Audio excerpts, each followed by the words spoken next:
Gipagawas na sa otoridad ang CCTV footage sa pagpamusil sa usa ka din sa Tagoloan Community College. Samtang nagtanyag karon ang Tagoloan LGU og 200,000 pesos nga ganti alang sa makatudlo sa suspect. Dugang detalye sa report ni Cyril Chavez.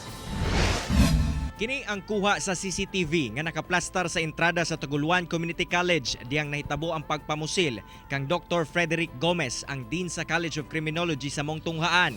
Makita sa video ang usa ka motorsiklo nga mibaking sa gate sa tunghaan.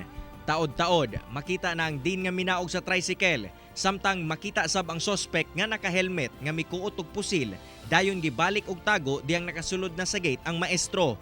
Sa pipila ka higayon, nagtuyok-tuyok ang suspect palibot sa tunghaan ug milipot kini ngadto sa ikaduhang gate ug didto niya gitawag ang biktima. Diriyot pang nagkahinabi ang duha apan dihang mitalikod na ang biktima, didto na kini gipusil sa suspect.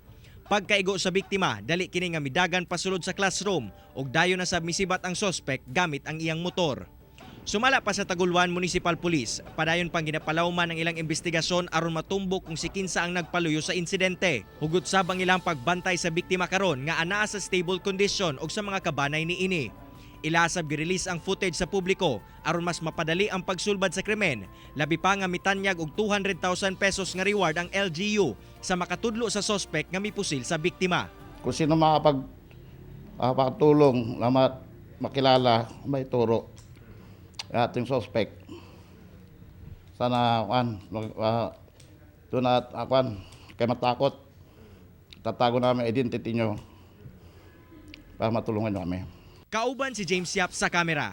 Ako, si Cyril Chavez para sa One Mindanao.